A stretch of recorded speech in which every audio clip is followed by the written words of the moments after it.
Oh my God, akong nakita karon sa news.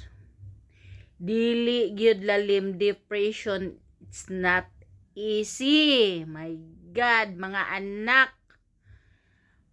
Kung ang inyong mga ginikanan, mga saba sa inyo pananglitan ug unsay nahimo ninyong problema, ayaw ninyo na iseryoso.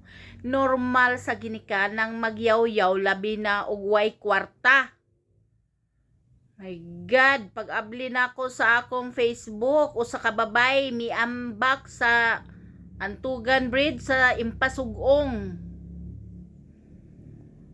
Sakit kaayo isip sa usa ka ginikanan nga among anak magbuhat og ingon ana. Kung naa manggali problema, pwede isumbong nimo sa imong ginikanan balag magyaw-yaw or isumbong nimo sa imong higala. Ayaw luuma. Anong putlon man ninyo inyong kinabuhi? Grabe guys. Sobra sad kasakit na sakitan kay ko sa pamilya.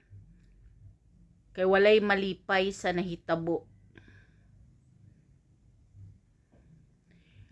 Tinuod, dili gid lalim kung naatay depression.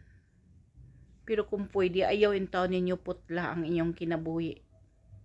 Maluoy in taon mo sa nahibilin. Dili gyud lalim. Kung naay problema, isumbong ninyo sa inyong pinaka best friend.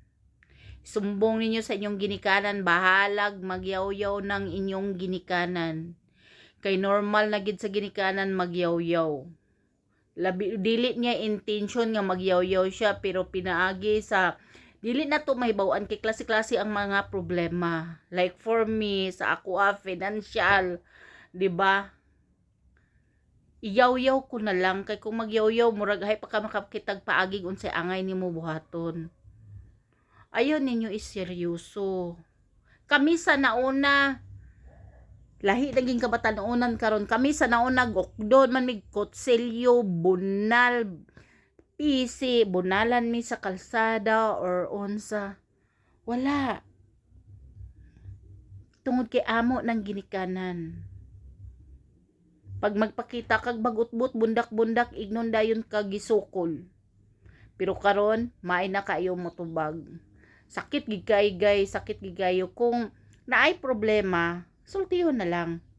Sa tinuod, grabe gyud, kabalo jud ko nga unsa kalisod pag ikaw ang naaana nga sitwasyon. Pero ayaw pod og abot sa punto nga maghikog mo. Dili lalim ang nabilin nga dadon nila na tibuok nila kinabuhi. Guys, lisod na gid kaayo ang panahon karon. Dili na nato masabtan.